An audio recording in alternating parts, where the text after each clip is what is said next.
I'm Andrew Carson, 32 years old, and for as long as I can remember, our family vacations have followed the same pattern. Sorry, Andrew, not enough room for you in the lake house, my parents would say, while my sister Rachel, her husband, and their 3 kids sprawled across every bedroom. Year after year, I swallowed my frustration, staying in budget motels or cramped pull-out couches. I never fought back. I never complained. But this summer, everything would be different. Before I continue this story, drop a comment letting me know where you're watching from and subscribe if family drama resonates with you. Let me paint you a clearer picture of my situation. I'm a software developer living in Chicago, reasonably successful but still single. Not that being single should make me a second-class citizen in my own family, but apparently that's exactly what it means when vacation time rolls around. Our family has owned a beautiful lake house on Lake Michigan for over 30 years. My grandfather bought it when property was still affordable, and it's been the site of our annual 2-week summer gathering since before I was born. It's a stunning 4-bedroom cedar cabin with a wraparound porch, private dock, and the kind of sunset views that make you believe in a higher power. The main floor has a spacious living room with a stone fireplace, a country kitchen with the original oak table that seats 12, and the master bedroom where my parents always stay. Upstairs are 3 more bedrooms, a large one with its own bathroom, and 2 standard-sized rooms that share the hall bath. My earliest memories are set in that house. Learning to swim off that dock. Roasting marshmallows in that fireplace. Sleeping in the upstairs bedroom with the blue wallpaper that became my room throughout childhood. That house holds the geography of my happiest moments. Then there's my family. My parents, Thomas and Margaret Carson, are in their mid-60s now. Dad's a retired high school principal, Mom was an elementary school teacher. They're loving people in most ways, but they've always had a traditional mindset about family structures. In their world, married with children automatically outranks single in the hierarchy of importance. My sister Rachel is 38, 6 years older than me. She married her college sweetheart Scott Montgomery right after graduation. He's a finance executive who never lets anyone forget his 6-figure salary or his family's old money background. They have 3 kids, Emma, who's 12 and already has my sister's assertive personality. Jacob, 10, who's actually a sweet kid despite his father's attempts to mold him into a mini Scott, and Lily, 7, who I adore despite her occasional princess tantrums. Rachel has always been that golden child in our family. Growing up, her activities took priority, her opinions carried more weight, and her needs were addressed first. I'm not saying my parents didn't love me. They did and do, but there's always been an imbalance. When we were kids, if there was one cookie left, it went to Rachel. If one of us had to sacrifice something, it was me. I accepted this as the natural order of things. This dynamic extended into adulthood, and nowhere is it more apparent than our family vacations. The justification is always the same. You're just one person, Andrew. They're a family of 5. As if my existence somehow counts for 1/5 of theirs. As if I'm not paying an equal share of the property taxes, insurance, and maintenance costs on the lake house. That's right, when Grandpa passed, he left the property to my parents, Rachel, and me in equal shares. We all contribute financially to its upkeep, but you'd never know it from how space is allocated. I've always been a peacekeeper by nature. In elementary school, I was the kid who gave up my turn on the swings to stop an argument. In high school, I was the friend who drove everyone home even when it was miles out of my way. At work, I'm the one who takes on extra projects to help struggling colleagues. I don't like conflict. I don't like disappointing people. But this tendency to accommodate everyone else has cost me in ways I'm only now beginning to understand. Rachel, on the other hand, has mastered the art of getting her way. She doesn't yell or throw tantrums anymore, she's more sophisticated than that. She uses a combination of implied entitlement, subtle guilt trips, and the occasional reminder of past favors to ensure she remains at the center of family priorities. And with 3 kids, she has the ultimate trump card. Think of the children. 5 years ago was when the pattern really became unmistakable. I arrived at the lake house, excited for 2 weeks of relaxation after a particularly stressful project at work. I brought my bags up to my childhood bedroom, the blue room that had always been mine, only to find my 10-year-old nephew Jacob's suitcase already unpacked in the dresser, and his Pokémon cards spread across what used to be my desk. "Oh, we gave Jacob the blue room this year," my mother explained when I came downstairs with my bag still in hand. "Emma has the guest room because she's getting older and needs her privacy, and Lily is sleeping in the small room with Rachel and Scott. We thought you wouldn't mind taking the pull-out couch in the sunroom." The sunroom, while lovely during the day, turned into a greenhouse at night. It had no air conditioning, no privacy, and the pull-out couch had a metal bar that hit exactly at the small of your back. Plus, it was the thoroughfare to the back deck where everyone gathered for morning coffee. "But Jacob could have taken the pull-out," I suggested carefully. "Or he and Lily could share a room." My sister overheard this and swooped in. "Jacob has trouble sleeping in new places," she said, "though he'd been coming to this house every summer of his life. And he needs his own space because of his anxiety. You understand, don't you, Andrew? You're so good with the kids. Such an understanding uncle."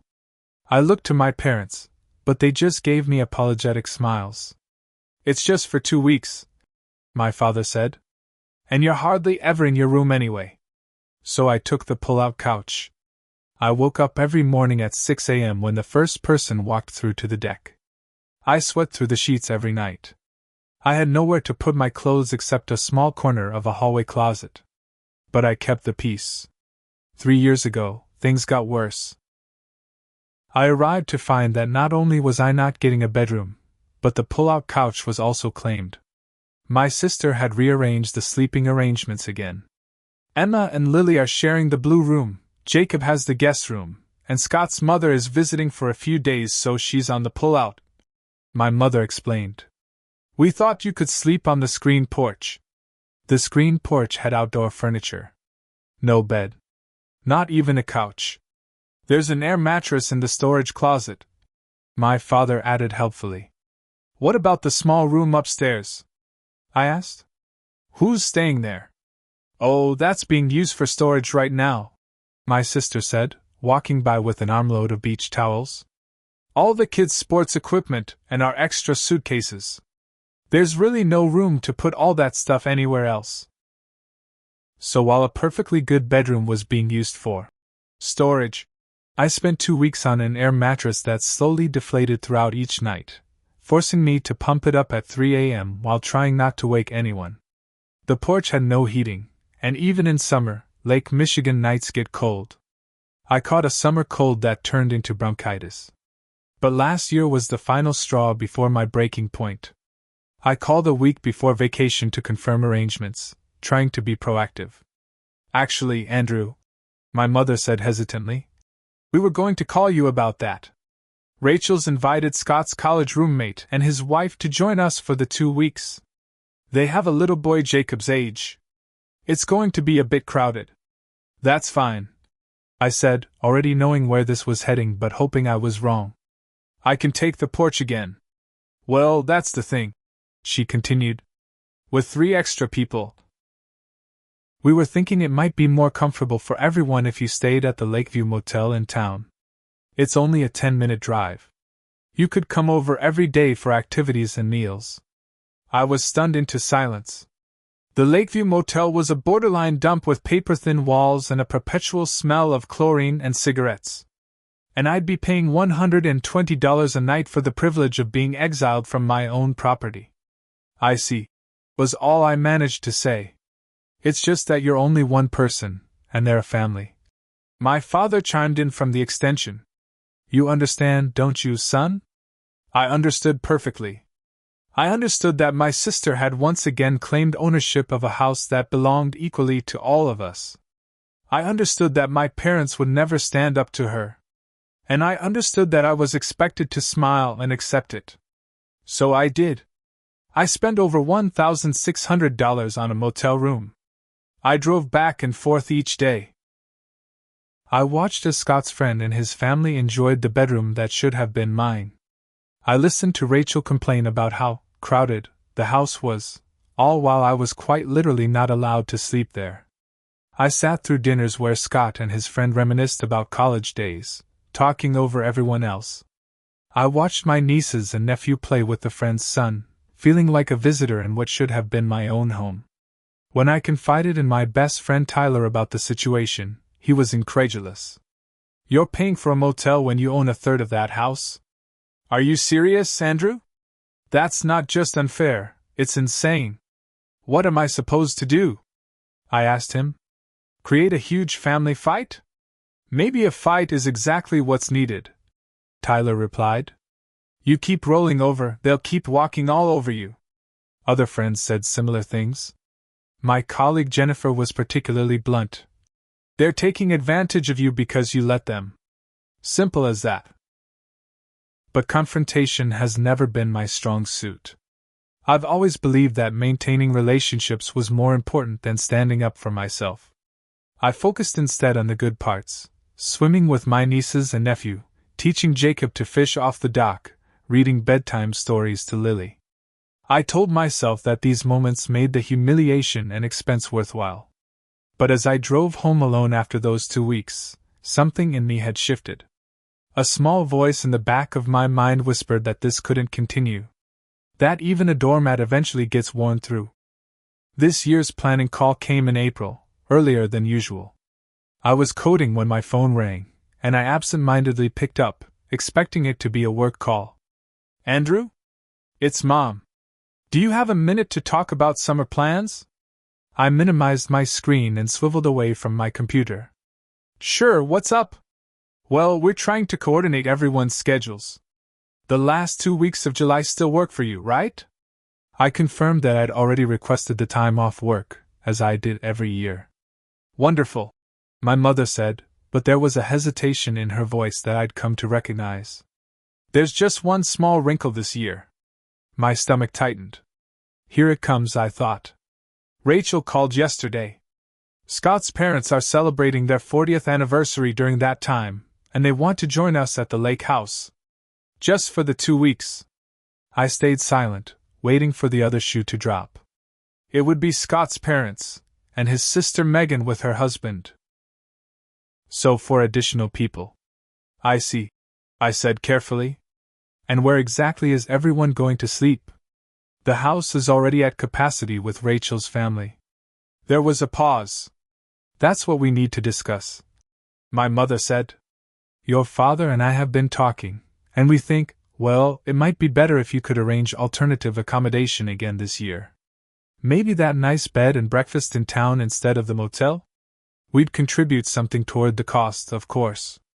The coding problem I'd been working on involved a recursive function that kept cycling through the same operations, producing the same problematic result. Suddenly, it felt like an apt metaphor for my family's situation.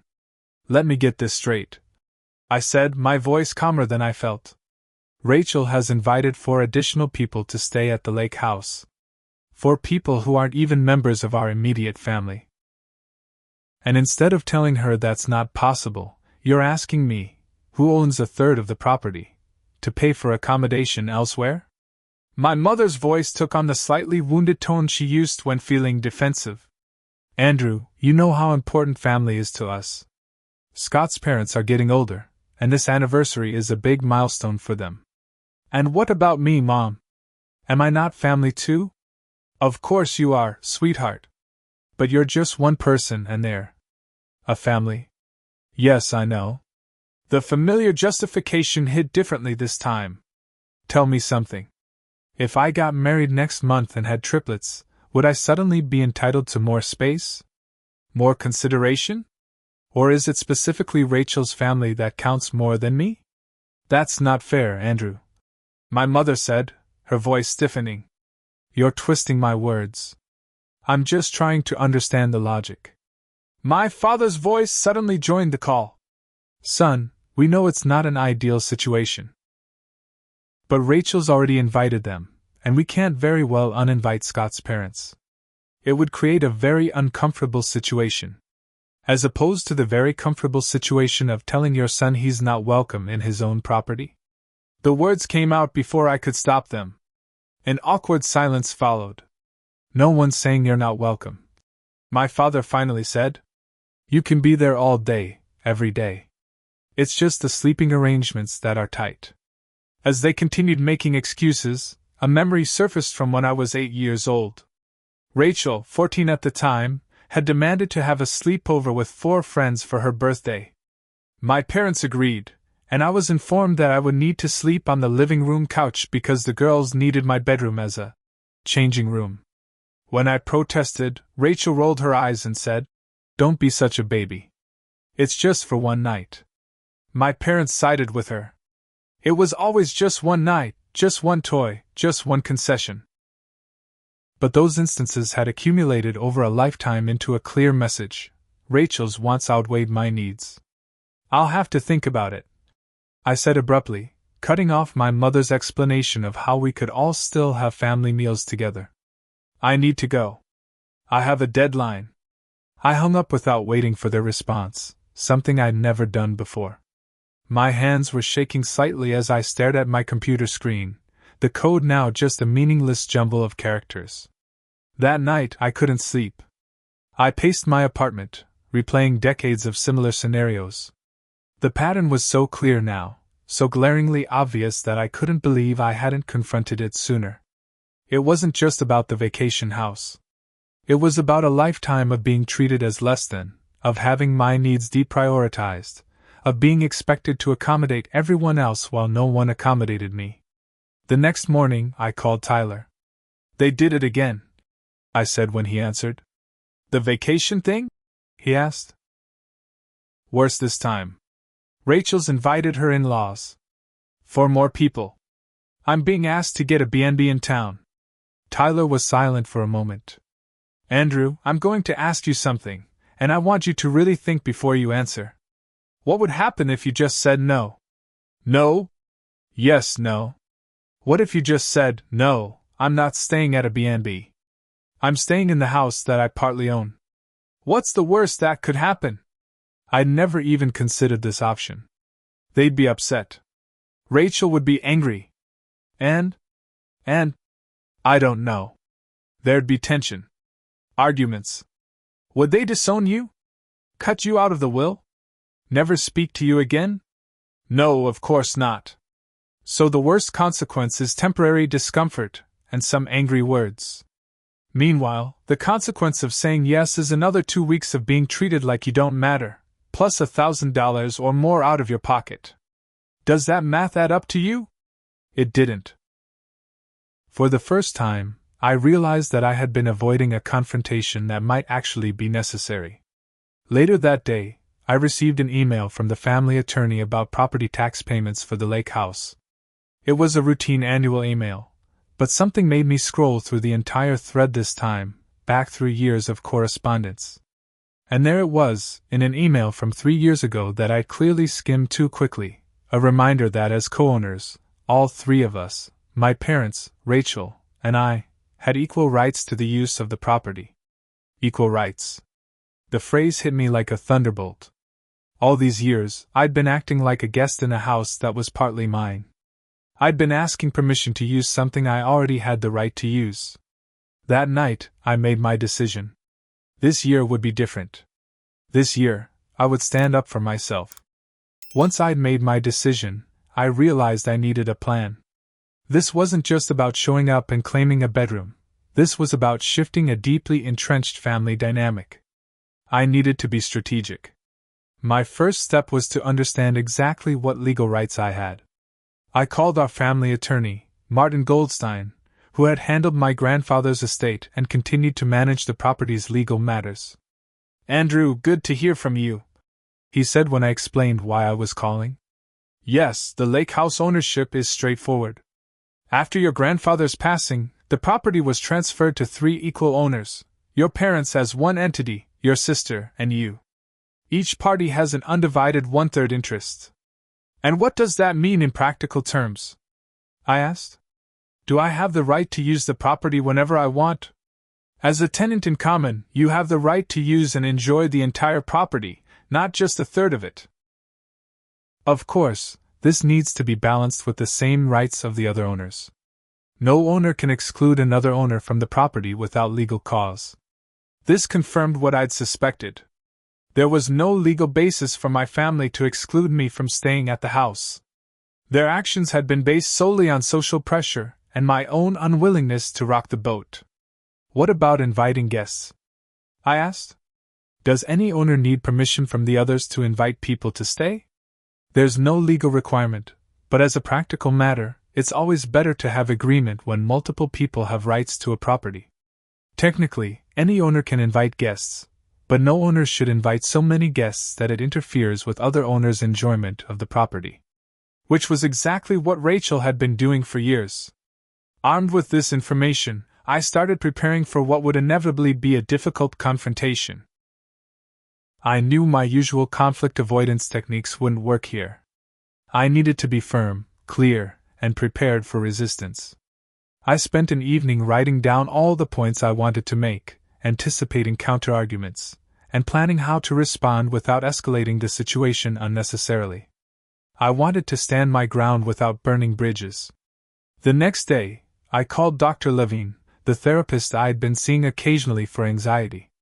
"What you're describing is a significant change in how you've handled family dynamics," she said after I explained the situation. "It's healthy, but it won't be easy. People resist change, especially when the previous arrangement benefited them." "I'm worried about losing my temper," I admitted. "Or worse, backing down at the first sign of resistance." "Let's work on some assertiveness techniques," she suggested. Over the next session, Dr. Levine helped me practice maintaining boundaries without aggression. We role-played potential conversations, with her taking the roles of my parents and Rachel, throwing every guilt trip and manipulation tactic at me that I might encounter. "Remember," she said at the end of our session, "assertiveness isn't about winning or defeating others. It's about ensuring your needs are given equal consideration. You're not trying to take anything away from your sister's family. You're simply claiming the space and respect that should have been yours all along." Meanwhile, I also began building my support system. I knew I would need encouragement to follow through with my plan. Tyler was my biggest ally. "I'm proud of you for doing this," he said when I shared my intentions. "It's long overdue." My friend Jennifer offered practical advice. "Book your time off work now, so you can't use that as an excuse to back out. And maybe arrive a day before everyone else, so you can settle in before the circus starts." That suggestion resonated strongly. Arriving first would give me a psychological advantage. I wouldn't be walking into a situation already controlled by Rachel. I checked the calendar and requested an additional day off work, planning to arrive on Thursday while everyone else was scheduled for Friday. As the vacation approached, I faced moments of doubt. One night, 3 weeks before the trip, I nearly called my parents to say I'd take the B&B after all. The thought of confrontation made my stomach churn. I texted Tyler instead, having second thoughts. His response was immediate. "That's normal. But remember how you felt last year, driving home after spending $1,600 to be excluded from your own property. Do you want to feel that way again?" I didn't. The memory of that humiliation strengthened my resolve. The weekend before the trip, Tyler came over to my apartment with pizza and beer for what he called final preparations. "Let's do one more practice run," he suggested. "I'll be Rachel, and I'll pull out all the stops. Don't hold back, respond as if it's really happening." For the next hour, Tyler channeled my sister with unnerving accuracy, moving from indignation to guilt-tripping to bringing up past favors. Each time, I practiced staying calm, reiterating my position, and refusing to be manipulated. "You did good," Tyler said afterward. "Just remember, you're not asking for special treatment. You're asking for equal treatment. That's reasonable, fair, and long overdue." The night before my departure, I packed my car with everything I need for 2 weeks at the lake. I included the property documents Martin had sent me, just in case I needed to reference them. I set my alarm for 5 a.m., planning to arrive at the lake house before noon. As I tried to fall asleep, I felt a strange mix of anxiety and exhilaration. For perhaps the first time in my adult life, I was putting my own needs first. Whatever happened tomorrow, that itself was a victory. I arrived at the lake house at 11:30 a.m. on Thursday. The familiar gravel driveway, the cedar siding weathered to a silvery gray, the glimpse of blue water through the trees, it all looked the same as always, yet somehow different now that I was approaching it with new intentions. I used my key to unlock the front door, half expecting someone to be there despite knowing I was a day early. The house was quiet and cool, with that distinct smell of cedar and lake water that always took me right back to childhood. I stood in the entryway for a moment, gathering my courage. Then I carried my bags upstairs, not to the blue room, not to the pull-out couch, but to the master bedroom on the main floor. My parents had always claimed this room, with its king-sized bed and attached bathroom. This year, it would be mine. I unpacked methodically, hanging clothes in the closet, arranging my toiletries in the bathroom, placing my book on the nightstand.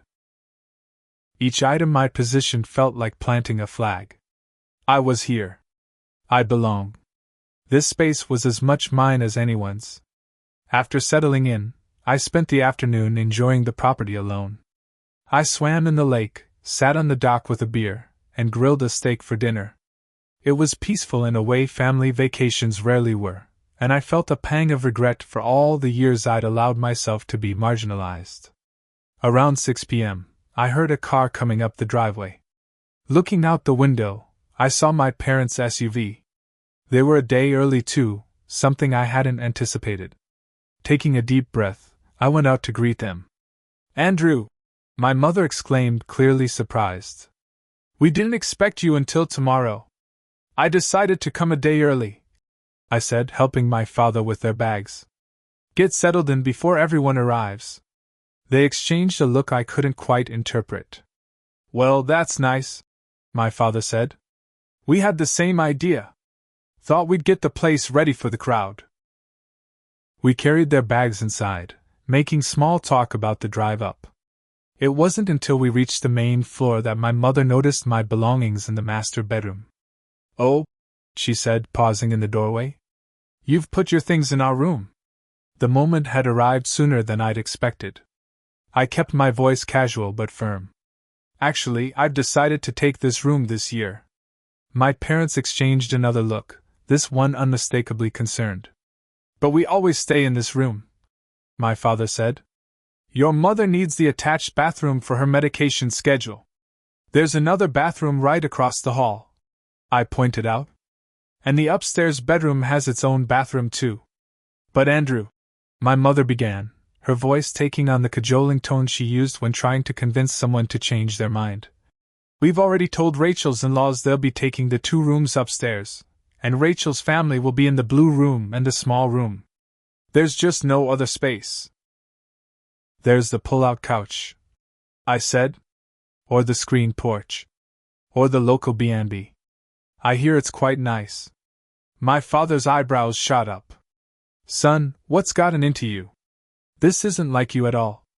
"Maybe that's the problem," I replied. "Maybe it's time I started acting a little differently. I own 1/3 of this property, just like you and Rachel. But somehow, I'm the only one who's ever expected to sleep elsewhere." "Is this about the B&B?" my mother asked. "Because we can contribute more toward the cost if that's the issue." "It's not about the money," I said. "It's about being treated as an equal member of this family.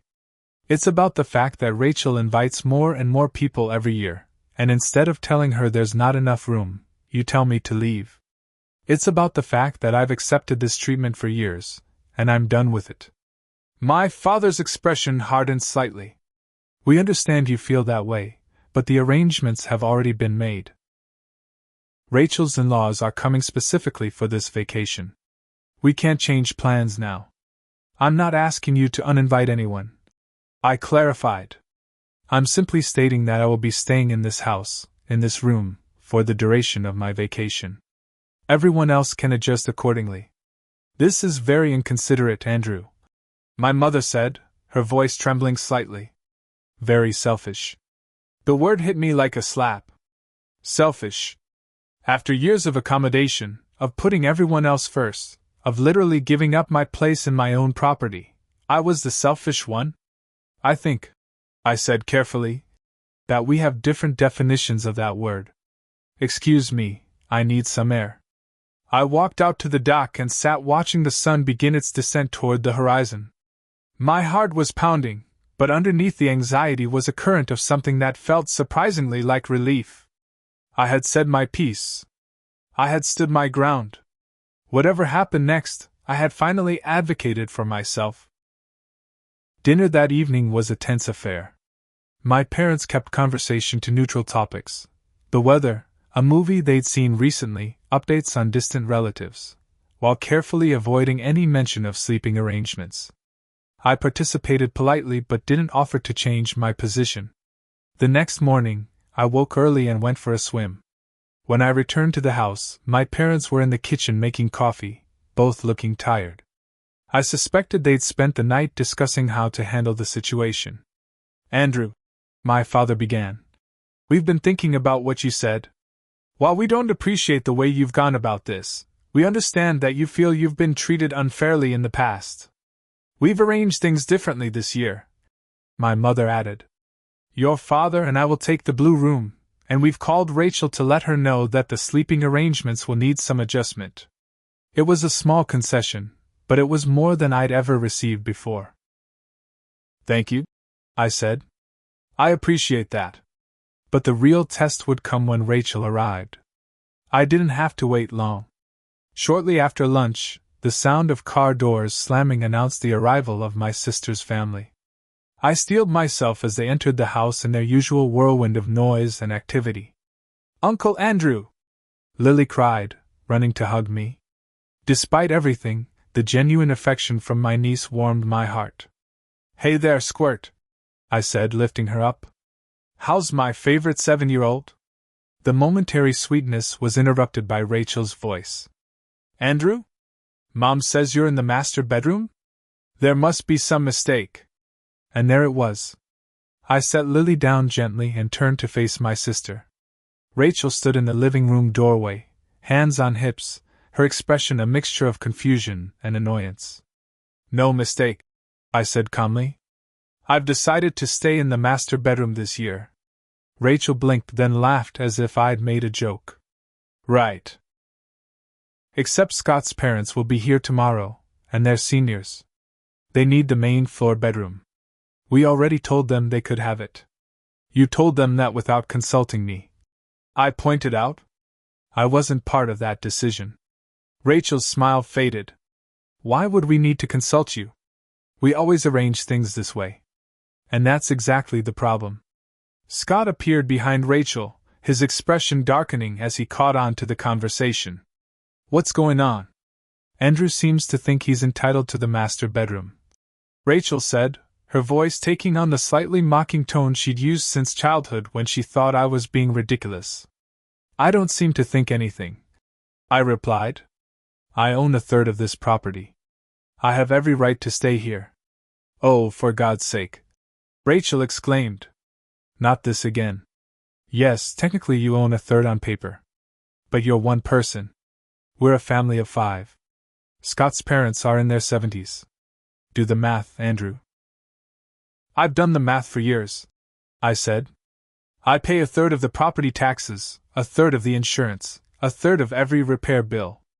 But somehow, I'm the only one who's ever expected to give up my place here." Scott stepped forward, using his height advantage to look down at me. "This is ridiculous. You're throwing a tantrum over a bedroom? My parents are coming tomorrow.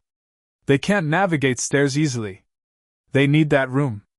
Then perhaps you shouldn't have invited them without making sure the accommodation would work for them," I suggested. Rachel's face flushed with anger. "I can't believe how selfish you're being. After everything we've done for you." "What exactly have you done for me, Rachel?" I interrupted, my voice still calm but firm. "Please enlighten me. Because from where I stand, I've been the one accommodating you for years. I've stayed in motels, on pull-out couches, on the porch. I've paid thousands of dollars to be excluded from my own property. So please tell me what I owe you." The living room fell silent. My parents had appeared in the doorway, looking uncomfortable. Emma and Jacob hovered on the stairs, watching the adult drama unfold with wide eyes.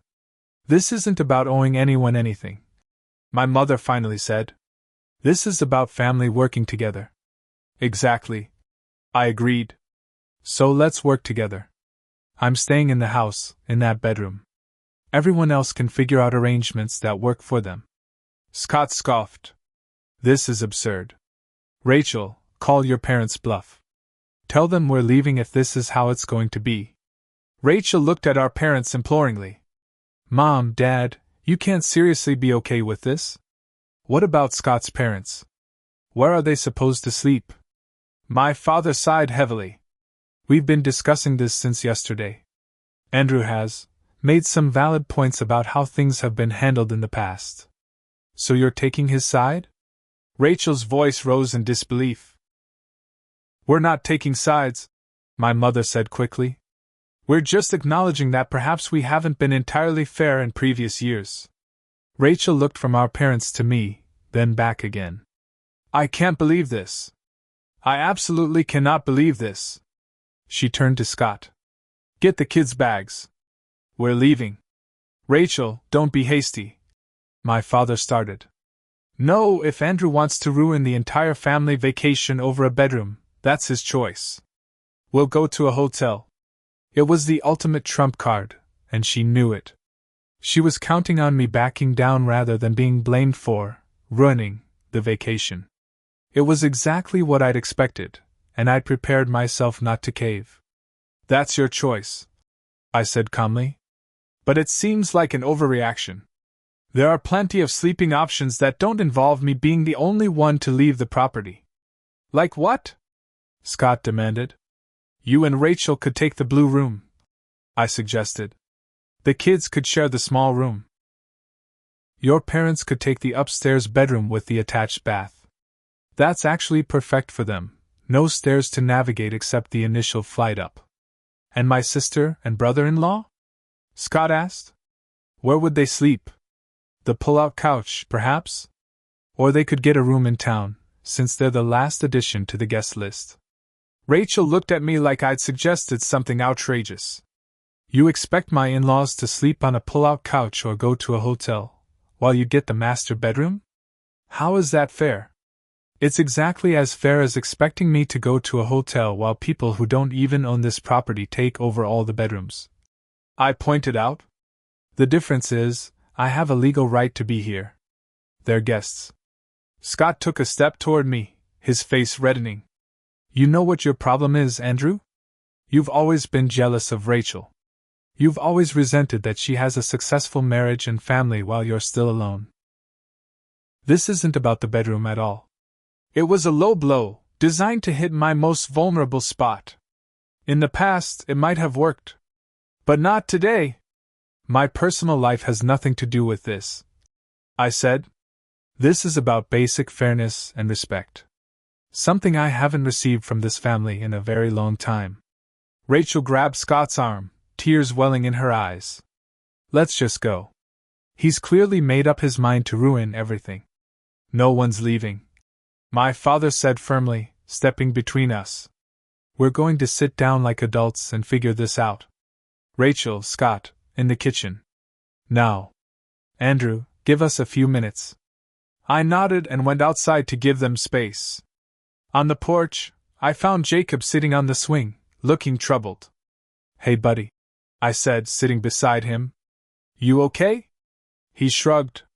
Are you mad at my mom? I chose my words carefully. I'm frustrated with a situation that's been going on for a long time.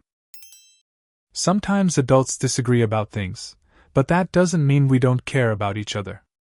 Are we leaving? I hope not. I've been looking forward to teaching you to water ski this year. He smiled slightly at that. Me too. We sat in companionable silence for a while, the porch swing creaking gently. I realized that regardless of how the conflict with Rachel and Scott resolved, I didn't want it to affect my relationship with my nieces and nephew. They weren't responsible for their parents' actions or attitudes. Eventually, my father came out to the porch. We'd like you to join us in the kitchen, he said. In the kitchen, Rachel and Scott sat at the table, both looking unhappy but somewhat less combative. My mother stood by the counter, hands clasped together anxiously. We've been talking. My father began as I took a seat. And we think we've come up with a solution that might work for everyone. The solution, as it turned out, was a compromise. I would keep the master bedroom, a significant victory that acknowledged my equal ownership rights. Scott's parents would take the upstairs bedroom with the attached bathroom. Rachel, Scott, and the kids would take the blue room and small room, with the youngest 2 children sharing. Scott's sister and her husband would stay at the B&B in town, with my parents and Rachel splitting the cost. It wasn't a perfect solution. Rachel was clearly unhappy about her in-laws being separated, and Scott maintained a chilly demeanor toward me. But it was the first time in our adult lives that my needs had been given equal weight to Rachel's, and that alone felt revolutionary. The first few days of vacation were awkward, to say the least. Conversations at mealtimes were stilted, with Rachel pointedly directing most of her comments to our parents and her children. Scott made himself scarce, taking long fishing trips or going into town for supplies. Even my parents seemed unsure how to navigate the new dynamic, sometimes falling into old patterns of deferring to Rachel before catching themselves. The arrival of Scott's parents added another layer of complexity. They were pleasant enough people, if somewhat entitled, clearly used to being catered to by their son and daughter-in-law. They'd been told a modified version of the bedroom situation and seemed confused about why the usual arrangements had changed, but they adapted without much complaint. Scott's sister Megan and her husband Dave, however, were surprisingly understanding about staying in town. Honestly, we're kind of relieved, Megan confided to me one afternoon while we were preparing dinner. The B&B is lovely, and it gives us some space from the family circus. Plus, we were last-minute additions. We didn't expect everything to be rearranged for us. Her reasonable attitude made me wonder if I'd misjudged the entire Montgomery family based on Scott's behavior. By the end of the first week, some of the tension had begun to ease. The children, oblivious to adult conflicts, provided a necessary buffer. It's hard to maintain active hostility when you're all laughing at Lily's cannonball splashes or applauding Jacob's first successful water ski run. On the 8th day of vacation, my mother sought me out while I was fixing the dock ladder, a task I'd volunteered for to give myself something productive to do. "Got a minute?"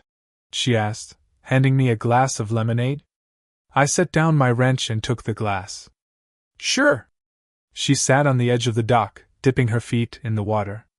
"I wanted to talk to you about all this." I braced myself for criticism or guilt, but what came instead surprised me. "Your father and I have been doing a lot of thinking," she began. "And talking. About how we've handled things over the years." She looked out over the lake, squinting slightly in the sunlight. "We didn't realize how unfair the situation had become for you. Or maybe we did, but we took the path of least resistance. Rachel has always been more demanding," I offered. My mother laughed softly. "That's a diplomatic way of putting it." "Yes, she has. And we've enabled that, her whole life. It was easier to give in to her than to deal with the conflict." She turned to look at me directly. "But that wasn't fair to you. And I'm sorry for that, Andrew. Truly sorry." The apology caught me off guard. In all my planning, all my imagining of how this confrontation might play out, I'd never envisioned this moment of acknowledgement. "Thank you," I said simply. "That means a lot. Your father and I have decided that going forward, we need clearer rules about the lake house. Equal access for all owners. A fair system for holidays and special occasions. No more assumptions that you'll be the one to step aside." It was everything I'd wanted, delivered without my having to fight for it.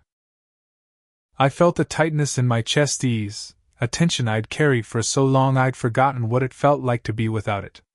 Later that day, I found myself alone with Emma, my 12-year-old niece, who had been watching the family drama with the keen observation of a child on the cusp of adolescence. "Mom's really mad at you," she informed me as we collected shells along the shoreline. "I know," I replied. Sometimes adults disagree about things. She said you're being selfish. Emma continued, examining a tiny periwinkle. But Dad's parents are staying in a nice room, and they don't even own the house. That doesn't seem fair. Out of the mouths of babes, I thought. It's complicated, I said. But sometimes you have to stand up for yourself, even if it makes other people uncomfortable. Emma nodded thoughtfully. Like when Maddie at school tries to copy my homework and gets mad when I cover it up. Something like that, yes. Well, I think it's good you're not sleeping on the porch again, she declared. That was weird. I laughed, grateful for her straightforward perspective. The breakthrough with Rachel came unexpectedly, during the second weekend of vacation. I was making coffee early one morning when she appeared in the kitchen, clearly having slept poorly. Is there enough for two? She asked, nodding at the coffee maker. Always, I replied, taking down another mug. We sat in silence for a few minutes, watching the sun rise over the lake through the kitchen window. Finally, Rachel spoke. I've been thinking about what you said. About how you've been the one accommodating everyone else for years. She stared into her coffee cup. I didn't see it that way before, but I can see how it looked from your perspective. It wasn't quite an apology, but from Rachel, it was significant. I never meant to make you feel excluded, she continued. I just got used to arranging things a certain way, and it worked for us, for my family, so I didn't question it. I understand, I said. And I could have spoken up sooner, instead of letting the resentment build. Why didn't you? I considered the question carefully. I guess I was afraid of conflict. Afraid of being seen as the problem. It was easier to go along with things than to risk being the bad guy. Rachel nodded slowly. I can be overwhelming sometimes. Scott tells me that too. You know what you want, I acknowledged. That's not a bad thing in itself. But it is when it comes at someone else's expense. She looked up at me, her expression more vulnerable than I'd seen it in years. I don't want to be the kind of person who steps on others to get her way. And I don't want to teach my kids that's okay. That conversation marked a turning point. While things didn't transform overnight, there was a noticeable shift in how Rachel interacted with me. She made more effort to include me in family activities, sought my opinion on decisions, and even once told Scott to give it a rest when he made a snarky comment about my work. Scott remained the most resistant to the new dynamic. His pride had been wounded, and he clearly viewed the entire situation as a zero-sum game that he'd lost. But even he gradually adjusted, especially when he realized that the children were happier when the adults weren't at odds. By the final days of vacation, we'd established a new normal. Not perfect, not without occasional tension, but markedly better than before. We even had a family dinner on the last night that included Scott's sister and her husband, where the conversation flowed naturally and laughter came easily. As we were cleaning up after that dinner, my father pulled me aside. Your mother and I have been talking, he said. We think it's time to formalize the arrangements for the lake house going forward. Equal time for everyone, fair distribution of expenses, clear rules about guests. We'd like to have a family meeting about it before everyone leaves tomorrow. The meeting the next morning was remarkably productive. We established a shared calendar for scheduling time at the house, agreed on a maintenance fund that everyone would contribute to equally, and set guidelines about inviting guests during peak times. Most importantly, we acknowledged explicitly that all three owners, my parents, Rachel, and I, had equal rights to use the property. As Rachel and her family packed up to leave, she approached me on the dock where I was enjoying a final moment of lakeside peace. Same time next year? She asked, sitting beside me. Wouldn't miss it, I replied. Good. She hesitated, then added, I'm glad you stood up for yourself, Andrew. It was overdue.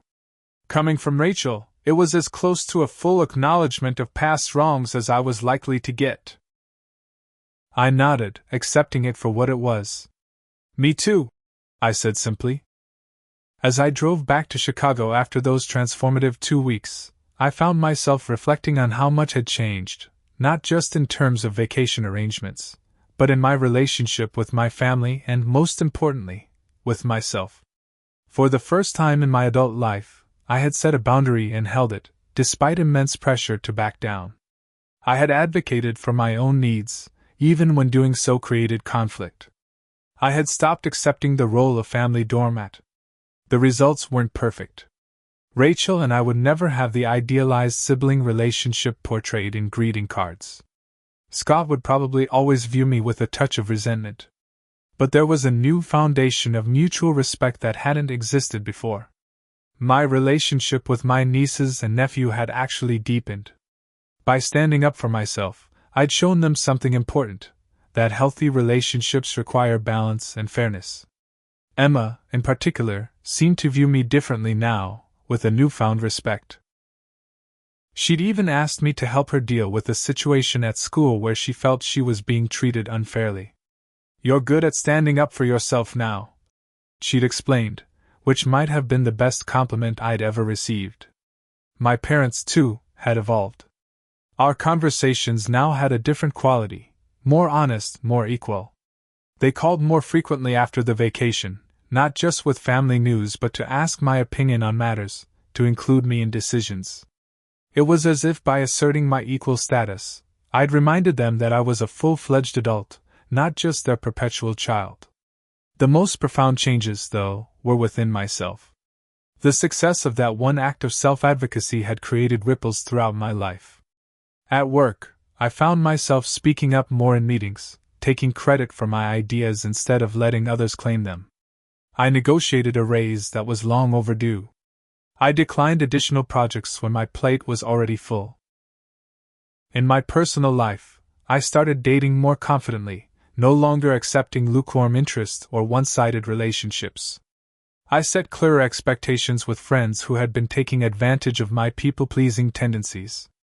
I even confronted a neighbor about his habit of playing loud music at 2 a.m., something the old Andrew would have suffered through in silence. None of these confrontations led to the catastrophic outcomes I had feared. Some people were initially surprised or even put off by the new boundaries, but most relationships adjusted and even improved. Those that couldn't accommodate a more equitable dynamic perhaps weren't worth preserving anyway. I realized that what I had feared wasn't really conflict itself, but the risk of rejection or abandonment that I associated with conflict.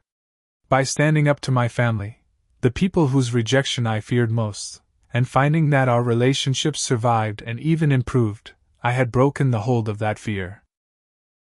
This isn't to say I transformed overnight into a confrontational person.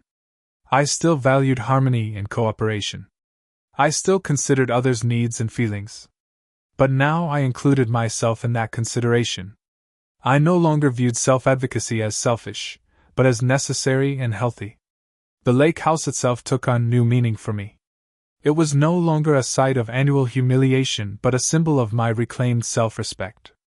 I scheduled a weekend there in the fall, just for myself, something I'd never done before. I sat on the dock watching the leaves turn, in a house that was partly mine, no longer feeling like an intruder. When planning began for the next summer's vacation, I participated as an equal voice. We arranged a fair rotation of the master bedroom. We established clear limits on additional guests. We created a system where everyone's needs were considered, not just those who shouted the loudest. I sometimes wonder what would have happened if I'd found my voice sooner, if I hadn't accepted second-class status for so many years. But I try not to dwell on that. We all grow and change in our own time, when we're ready. I wasn't ready before, but I am now. If there's one lesson I've taken from this experience, it's that relationships need balance to be healthy. Perpetually sacrificing your own needs doesn't make you noble. It creates resentment, enables others' selfishness, and ultimately damages the very relationships you're trying to preserve. True family harmony comes not from one person constantly yielding, but from everyone making room for each other. So here's my question for you. Is there a situation in your life where you've been swallowing your needs to keep the peace? Where you've accepted unfair treatment because confrontation seemed too difficult? I encourage you to consider whether staying silent is really serving you, or anyone else, in the long run. Sometimes the most loving thing you can do for yourself and others is to stand up and say, I matter too. If this story resonated with you, please hit the like button and share it with someone who might need to hear it. Subscribe for more stories about family dynamics, personal growth, and finding your voice. And drop a comment below sharing your own experience with setting boundaries. Your insights might be exactly what another viewer needs to hear. Thank you for watching, and remember, peace at the expense of your self-respect isn't really peace at all.